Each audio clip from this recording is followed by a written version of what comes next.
Tornado, here we go, starting to spin. Tornado on the ground. There You could say David Payne was born to be a meteorologist. His fascination with severe weather began at 5 years old when a tornado almost hit his Edmond home. I just got completely out of my mind and loved it. My parents were like... Were you scared?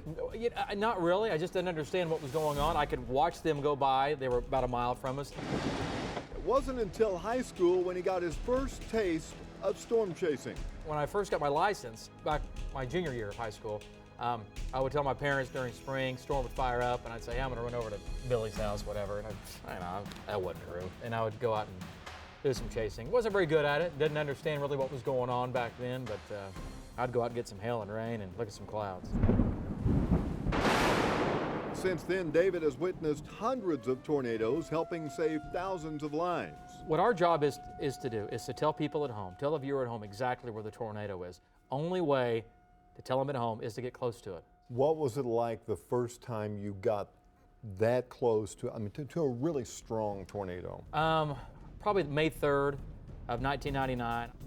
David chased the record tornado from Lawton all the way through the metro, where in southwest Oklahoma City, he says the killer twister made a sudden turn. I looked right and it was right at my window, so I stopped and actually backed up and I let it go in front of me, and windshield wipers were pulled off.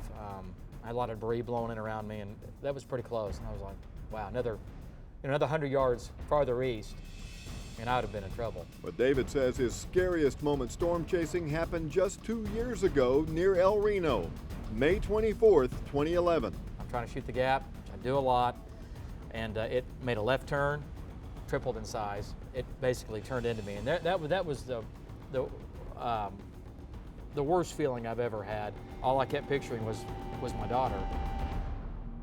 When you get home from a particularly close call, does your wife ever go, hello? What are you thinking? Yeah. Or have you ever gotten that reaction? And she was like, what were you doing? And I said, well, I just miscalculated. She's like, really? And I go, yeah.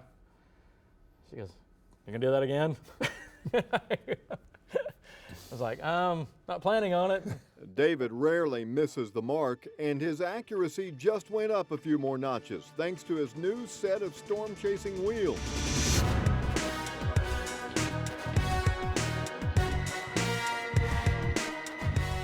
It'll have the most technology in a vehicle that I've ever sat in and chased with, as far as the streaming video capabilities, and it's loaded. There's not much it won't do, and there's not too many places that it won't go. And David and all the News 9 storm trackers are ready for whatever Mother Nature brings them. We're starting to see kind of a dent being put in the drought a little bit.